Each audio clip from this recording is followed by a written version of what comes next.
any questions or points in the chat box. As you may just have heard, the meeting is being recorded this evening, but we will do the usual and have our Q&A session under the Chatham House rule. Do feel free to tweet during the lecture, but be aware of the Q&A session under Chatham House. There is a hashtag for this evening if you're on social media. It is hashtag Michael Ryle Lecture 21. And could I please also request that some of you at least keep your video on, because it's a bit more pleasant for the speaker to be able to see some interested faces.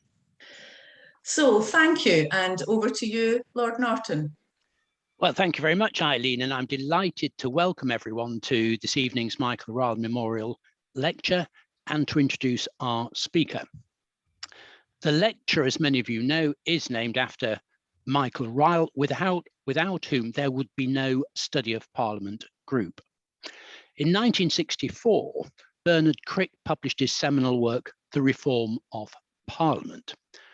Michael Ryle was a clerk in the House of Commons. He was very much in sympathy with the book's line of argument, but he felt that the author would have benefited from talking to someone in Parliament to appreciate how the institution worked. He wrote to Bernard Crick along those lines. Crick responded, and the two met. They felt it would be valuable to continue such conversations and to involve others. As a result, the Study of Parliament group was formed, drawing together parliamentary officials and academics with an interest in Parliament. Michael served as the first academic secretary, as the first parliamentary secretary of the group, and chaired it from 1975 to 1978. He was very much involved in many of the group's publications and remained an active member. We're delighted that members of the royal family are among our audience this evening. Our speaker, as we've heard, is Ken Macintosh. Born in Inverness, he studied at the Royal High School in Edinburgh before taking a degree in history at Edinburgh University. Prior to entering the Scottish Parliament, he was a television producer for BBC News, working on programmes such as the 9 o'clock news and Breakfast with Frost, as well as the BBC's election and budget coverage. He was elected to the Scottish Parliament in 1999, representing the constituency of Eastwood, being re-elected in the 2003, 2007 and 2011 elections, holding during that time several frontbench positions. He was returned as an MSP for the West of Scotland in 2016, and from May 2016 to May this year, served as the presiding officer of the Parliament. So eminently qualified to give the lecture on the topic this evening. So it gives me great pleasure to invite him to deliver this year's Michael Ryle Memorial Lecture. Thank you, Lord Norton, for those kind remarks of introduction. Thank you to Chair Aileen. Nice to hear a Scottish voice in a subject, an inter-parliamentary subject. I should say though, you startled me. You said I've got 20 minutes. The duty of a presiding officer is to keep everybody to time, and I was told I had 25, and I've written 24. So I'll just warn you now, in case you think I'm going over. I'd hate to think a presiding officer is going over his time allocation. I may also thank the royal family for their support for this annual lecture series. I didn't have the pleasure of knowing Michael, but looking back in past events and hearing the comments of participants, I can see the esteem and the regard in which he was held by clerks, by elected representatives and academics alike. And in fact, speaking as a former elected representative, I can identify with that sentiment. I don't know how many times that I've been rescued as presiding officer by the wise counsel and insightful guidance of parliamentary clerks, ready at the mere mention of point of order, presiding officer, with chapter and verse on Standing Order 3.1c. That was always my favourite. It says that the chair has the flexibility to interpret the rules as they see fit in the circumstances. I've also been told, of course, that the clerks in turn found section 28.5 of the Scotland Act 1998 very reassuring. That says, the validity of an act of Scottish Parliament is not affected by any invalidity in the proceedings of the Parliament leading up to its enactment. In other words, if we mess it up procedurally, it all should still be well. So, on a more serious note, and one I will return to later, clerks like Michael Ryle are the guardians of parliamentary democracy, reminding us dispassionately and with intelligence why parliamentary rules matter if government and opposition alike are to benefit from robust scrutiny and accountability. Now, when I was approached to deliver this year's lecture, and I'm indeed flattered to be the first speaker from one of our devolved parliaments to be asked to do so, the topic suggested initially was for me to give my reflections on the current constitutional debate.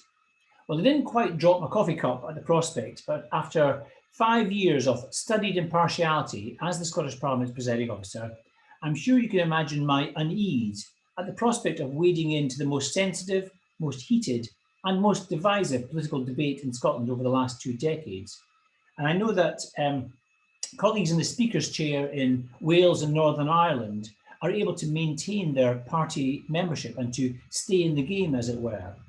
But at Holyrood, we have followed the Westminster tradition of stepping aside from party loyalties. And the obligation is still very much one that I feel. And by the way, the Westminster tradition I'm referring to is the pre-Speaker Bercow tradition. Now, I don't want to disappoint you, but free from the shackles of office or not, I won't be delivering a partisan broadside fueled by 5 years of stoked up resentment, far from it. What I thought I would focus on instead are the issues which were concerning me as I stood down in May and which face not just my successor, but all elected representatives in each of the UK's parliaments, namely the urgent and pressing need to establish greater levels of inter-parliamentary working and cooperation and more structured inter-parliamentary relations against the backdrop of reasserting key areas of parliamentary authority as we emerge from this pandemic. Now, intergovernmental relations in these aisles is a more researched subject matter, and one that is more likely to dominate headlines, especially when the governments fall out. But I believe interparliamentary relations are just as important, especially when these can improve scrutiny of our respective governments' actions. I'm certainly not the first to assert that interparliamentary relations within the UK have become an area of increasing concern. The Procedure Committee of the House of Commons is carrying out an inquiry into this very subject as we speak, and that in turn follows recommendations, calls, or just discussion of the subject from committees of the Welsh and Scottish Parliaments, the House of Lords, alongside many contributions in recent years from distinguished academics studying this area of governance. Earlier this year in the Scottish Parliament, the Legacy Expert Panel reporting to the Finance and Constitution Committee produced an absolutely first-rate and timely report on the scrutiny challenges facing Parliament in the context of an increasingly complex devolution settlement. And that last point, the increasing complexity of our constitutional relationships, is what is driving or creating the need for interparliamentary action. The devolution has always been asymmetric across the UK, but in the first decade or more, it was relatively straightforward to understand. In the Scottish context, certainly, most people recognised the principle underpinning devolution, which was that powers were devolved to Holyrood unless they were specifically reserved to Westminster under the Scotland Act 1998. The 2 further Scotland Acts of 2012 and 2016 devolved further powers, but they did more than that. In the areas of social security and taxation, they created areas of overlapping responsibility or shared competencies in the terminology now used. Brexit, and in particular the Withdrawal Act and the UK Internal Market Act, has made matters significantly more complicated still, including introducing new powers for UK ministers to directly fund interventions in devolved areas. Now, I don't have to tell anyone here that there are a lot of politics behind each of these developments, and I'll touch on some of the political forces shortly. However, the key point from a parliamentary perspective is that I believe lines of accountability are in danger of becoming blurred, and the process of scrutiny itself is lacking transparency and potentially suffering as a result. And at this point, I'm sorry if I'm sounding like I'm teaching my granny to suck eggs, but it has always been the case that each government in the UK is accountable to its own parliament. Now, I say that because political discussion of interparliamentary relations occasionally veers towards implying some sort of shared accountability, with ministers in one jurisdiction answerable to elected members in another. And that is not what I am suggesting at all. Ministers will continue to be held to account by their own peers in their own legislature. But I believe just as there is an increasing amount of government-to-government negotiation and agreement, scrutiny of that process would benefit from increased levels of parliament-to-parliament cooperation and agreement. In fact, if we look back at how this issue has evolved since 1999, where legislative responsibilities have interacted, negotiations or discussions between the different constituent parts of the UK have been conducted almost entirely at a government-to-government level under the framework of the Sewell Convention. At Holyrood, for example, Parliament's role has been limited to expressing its view on a Sewell motion, that's an LCM or legislative consent motion, to give it its Sunday name, once that has been laid by the government of the day. Fast forward to today, and we have an array of mechanisms and protocols at Holyrood designed to aid the scrutiny and accountability process. So, for example, where the UK government uses statutory instruments to introduce post-Brexit regulations in area of devolved competence, they might do with the agreement and support of Scottish ministers. In some cases, they will be required to seek the consent of Scottish ministers, and in others still, no consultation or consent will be needed. In all cases, the Scottish Government has to notify the Scottish Parliament of the approach taken, but a judgment on the significance or importance of the SI is applied to determine whether ministers need to seek prior approval before proceeding. Similarly, only in areas of significant policy development would the Scottish Government be required to consult the Scottish Parliament in advance, so giving Parliament an opportunity to influence that policy development. What remains unchanged is that parliamentary engagement is almost entirely conducted between the devolved or UK governments and their respective parliaments. Intergovernmental interaction on areas of shared or overlapping responsibility has undoubtedly increased, quite substantially increased, in fact, but there has not been a matching expansion of interparliamentary relations, or certainly not in a structured way. When the Scottish Parliament expresses a view on an SI or on an LCM, that is notified to Westminster, but the process is a rather cursory one, with a note added to the papers accompanying the legislation. That essentially means that MPs or members of the House of Lords need to be motivated, proactive in seeking that information out. I believe a formal procedure which gave the devolved Parliament's views on such matters more elevated status would be helpful and appropriate. Now, I should say at this point that the new SI protocol at Holyrood has been designed and approved by MSPs, and I'm not flagging up disagreement with it, so much as drawing attention to its complexity. It builds on the Sewell Convention for primary legislation, but I would suggest that as a parliamentary procedure, it has far more moving parts. It is even less transparent, less easy to follow for members, let alone the public. It also sits alongside a further process still, and that is for parliamentary engagement with the new common frameworks. As you know, the UK and devolved administrations have reached agreement on working together on some of the devolved areas previously governed by the European Union. As the legacy expert panel I mentioned earlier highlighted, it's not entirely clear whether all sides agree on the purpose of these frameworks. Is it to protect the right of devolved administrations to set policy in devolved areas, or is it to promote regulatory coherence through collaboration? What is clearer, however, is that the actual process of parliamentary scrutiny of the common frameworks is very similar across the UK legislatures and involves, for example, each government sharing the same information at the same time with each legislature. This similarity of process by itself strikes me as opening up opportunities for good interparliamentary working. I would suggest, and this is entirely my anecdotal observation, that the detail of each of these processes and protocols is not clear, even to many colleagues in the Scottish Parliament. It is certainly not transparent nor accessible to the public. Finding out what stage has been reached in the development of some of the common frameworks, for example, requires serious application. So it would be in the interests of all elected representatives, let alone the public, to work together on such issues. The first framework agreement, of course, was signed in February 2016, predating Brexit. The fiscal framework sets the rules by which some borrowing, taxation and welfare powers are devolved to the Scottish Parliament and operate within the wider context of the UK's finances. The framework followed on from the work of the Smith Commission, on which the political parties were represented. But one observation made of the fiscal framework is that neither the UK nor Scottish parliaments had any say in its development. Indeed, it was only signed off by ministers days before the Scottish Parliament had to decide on whether or not to give consent to the Scotland Act 2016, leaving no time for scrutiny. This may be one of the reasons parliamentarians have expressed a keener interest in being consulted on the emerging common frameworks. Looking beyond the direct parliamentary processes, the various quangos or other regulatory bodies now reflecting the complicated devolved constitutional settlement also seem to be proliferating.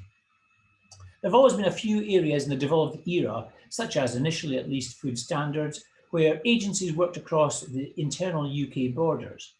Under the UK Internal Market Act and with the signing of the EU-UK Trade and Cooperation Agreement, we now have the Trade Remedies Authority, the Trade and Agricultural Commission, and the Office of the Internal Market, operating as part of the Competitions and Markets Authority, the CMA. The CMA, for example, has a duty to report on the operation and interaction of the common frameworks with the UK's internal market.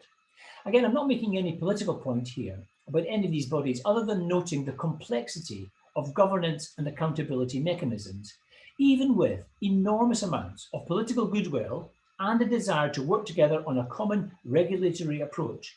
This would be a difficult landscape to traverse. Given all the signs of policy divergence, it is going to be very tricky indeed to properly assess and scrutinise the impact of different policy decisions from different governments. And although I'm being careful not to stray into party political territory, it's impossible to discuss parliamentary processes without fully acknowledging the political forces that work. And there have been some quite dramatic developments in recent months. The UK's response to the pandemic, for example, has shone a spotlight on the powers of locally elected mayors in England's big conurbations, on English devolution, as it were. I don't want to reopen the wound, but the rather public spat between Andy Burnham, the mayor of Greater Manchester, and Scotland's First Minister, Nicola Sturgeon, about the restrictions placed on Scots travelling to the region was interesting simply around the question of accountability.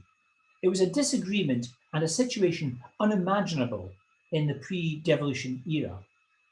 Now, I'm not going to comment on it, but in a parliamentary context, paralleling the emergence of strong regional political voices in England was the very recent decision of the UK government to abandon evil English votes for English laws. And if the pandemic has revealed the difficulties the UK and devolved parliaments are encountering in dealing with some areas of policy divergence, the ongoing impact of Brexit is looking likely to only exacerbate such matters. The UK and Scottish governments have already taken quite different positions on repatriated powers. The Scottish Parliament has now passed keeping pace legislation, which enables ministers to align Scots law with that in the European Union. Under the Internal Market Act, and with further trade agreements expected, UK ministers have indicated they wish to go their own way from the EU and to put stronger emphasis on the commonality of regulations within the UK. And of course, what may happen in Northern Ireland with the protocol and its current ability to be part of the EU single market and the UK market raises a number of important questions for Scotland and for Wales. I'm sure many will be watching closely as to how that pans out and where it places other constituent parts of the UK. The political atmosphere in which these policy choices are publicly aired and discussed is also not helpful for detached scrutiny. The political language used by governments on both sides sometimes seem to reflect an attitude of suspicion rather than one of trust and collaboration. UK ministers refer to what they call a grudge and grievance agenda. Scottish ministers highlight a lack of respect, and it can be difficult for members in each parliament to effectively analyse each claim and counterclaim.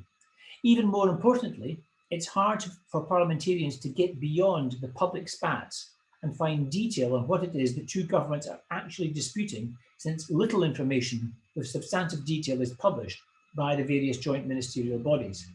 So I hope you will agree, applying parliamentary scrutiny to divergent policies from differing governments on areas of shared responsibility with varied legislative underpinning is a conundrum indeed. At the very least, I would suggest that developing appropriate inter-parliamentary structures would help provide all our elected representatives with the opportunity to properly engage with these complex intergovernmental relations. Before turning to the practical steps we might take to address these issues, I wanted to touch on two further developments affecting parliaments across the UK, and that is the growing number of judicial interventions on the one hand and of dominant executive authority on the other. Now, taking that latter point first, I think it's been quite chastening to see how easily power has shifted from Parliament to the executive in the face of the pandemic and widespread public anxiety. This is not a criticism of the government in the UK or in Scotland, more an observation of our Parliament's response to the pandemic and a reflection of a shared willingness across all opposition and government parties, certainly at the outset, to come together at a moment of national and international crisis. Now, that solidarity may have fractured slightly over the last year and a half, but it is still the default position of most elected representatives. And without going off on a libertarian sidetrack, many observers have commented how easily parliamentary protection of important freedoms, the right to assemble, to worship, for the police to demand entry to your home, was suspended. Now, I emphasise once more that it was well motivated. In fact, not only were these decisions taken with good intentions in the face of the coronavirus threat, they were passed unanimously. So I wouldn't want to shatter what remains of the political consensus around tackling the pandemic. But I'm hoping that government and opposition politicians alike will be able to similarly unite on when the time is right and appropriate to restore the balance between executive authority and parliamentary accountability. And turning to what I rather pejoratively termed judicial intervention, I am worried by the number of times the courts have been asked over the last couple of years to rule on the devolution settlement. In fact, there's a case before the Supreme Court at the moment on the competence of a Scottish Parliamentary Act implementing the UN Convention on the Rights of the Child. And that's just one in a series brought by law officers, individual citizens, lobby groups, and elected representatives, all clarifying the limits of devolved powers and parliamentary responsibilities. Lord Sumption, in his excellent Reith lectures in 2019, questioned whether we wanted to continue on this trajectory with legal judgment replacing political decision-making in some areas. But even if we do not accept the overall argument he was making about the encroachment of law into the political arena, is it not a symptom of the lack of clarity around the boundaries of devolution that we have a proliferation of so many such cases and rulings? Now, I'm not wishing to doom-monger here, nor do I think we should take our parliamentary democracy for granted. All elected members need to prove the worth of Parliament. We need to show that our assemblies are not merely rival soapboxes for sounding off and shouting at each other, and demonstrate instead how good scrutiny improves public policy and improves decision-making. So, having tried to capture some of the complexity that makes up the current devolution picture, an evolving constitutional settlement that has gone from a relatively binary system to one of overlapping and shared responsibilities, I should at least posit my own thoughts on the way forward. Now, there have already been several proposals emerging from our devolved parliaments and others put to Westminster's Procedure Committee to develop inter-parliamentary relations, all of which have merit. To my mind, the difficulty is a recurring one in the world of elected politics, and that is in trying to marry the political with the parliamentary. I would not be so crass as to suggest we have to apply a what's in it for me test for party politicians, but I do think we should take into account their political motivations and loyalties. Parliamentary scrutiny is not an academic or abstract concept for elected members. It is the means by which you achieve political ends. Looking at the same issue from another angle, at Holyrood, one of the concerns identified by the Independent Commission on Parliamentary Reform was the difficulty the Scottish Parliament has in holding on to parliamentarians, members with experience, but who now sit on the backbenches with slightly more independence of mind than perhaps those still ambitious for ministerial office or frontbench prominence. So I would suggest that rather than trying to come up with a perfect solution, we might be better looking at the subject from a practical angle and ask what works for the members themselves. So, for example, if we look back over recent years, by far the most successful development in the area of inter-parliamentary relations has been the work of the informal Inter-Parliamentary Forum on Brexit, hosted by the House of Lords and chaired by Lord McFall in his previous capacity as Senior Deputy Speaker. This forum brought together key committees and individuals looking at Brexit from the House of Lords, the Commons, Holyrood and the Welsh Senate.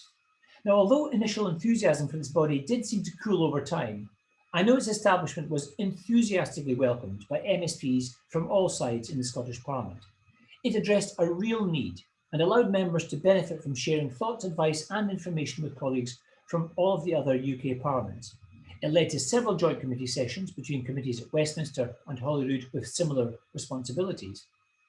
I would add furthermore that the main obstacle in the way of this form of partnership working seemed to be the lack of a formal procedure in each of the legislatures to host genuinely joint meetings. Now, if we ask the same practical question in reverse, that is, what doesn't work for members, a couple of further steps can be identified. For example, on statutory instruments, one of the issues which can create difficulties for the devolved parliaments is the timetable applied at Westminster.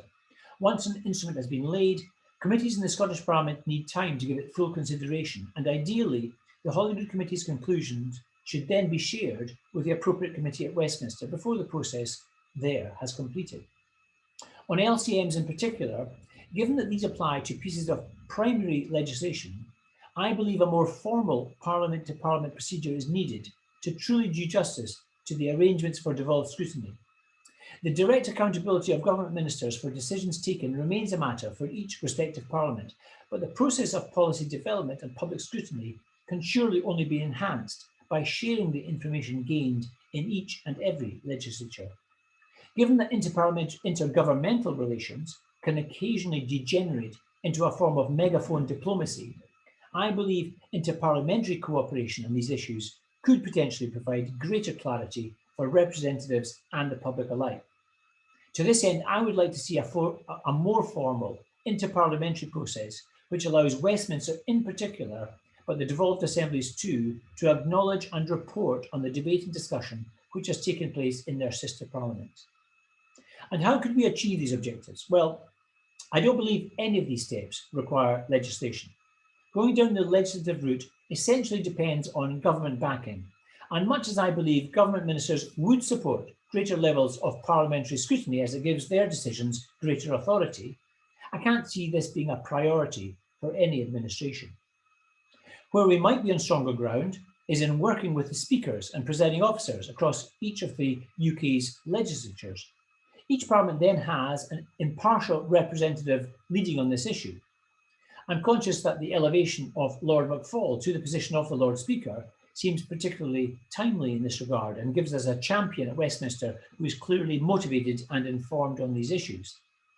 I know that all my former colleagues in the role of Speaker already spend considerable amounts of time and energy ensuring we do enjoy good interparliamentary relations, and expanding that work to include cross-parliamentary scrutiny over areas of shared responsibility might be a natural extension. Now, this was, of course, the direction of travel suggested by our Welsh colleagues a year or so back. But I should flag up that the big worry from a Scottish perspective then and now is that the issue of developing interparliamentary procedures might very easily become too political. The constitutional debate is such a sensitive issue in Scotland, and the presiding officer cannot afford to become involved in anything remotely open to criticism for taking sides. So this is definitely an area worth exploring, but one which would have to be negotiated very carefully to avoid drifting into party politics. So where does that leave us?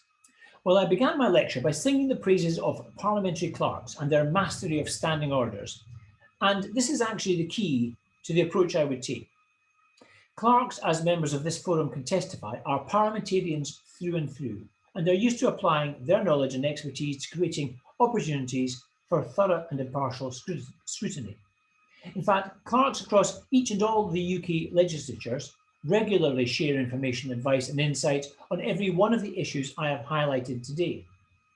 Finding a new formal process to aid inter-parliamentary consideration of statutory instruments or legislative consent motions, creating opportunities and enough time in the parliamentary timetable, ensuring committees from different legislatures are able to meet in joint session. These are all matters which clerks are used to wrestling with, and perhaps more importantly, they are matters which are more appropriately dealt with through standing orders than through legislation. Delegating this matter to parliamentary staff and to officials to discuss and negotiate might actually protect inter-parliamentary relations from the political dangers and heated arguments that surround the constitutional divide. It would therefore also protect the impartiality of the Speaker's office. Parliamentary clerks already have an inter-parliamentary forum of their own, namely the Parliamentary and Assembly Procedural Officials Network. It contains clerks from all the UK legislatures, including the Crown dependencies. It therefore seems like a useful forum to utilise.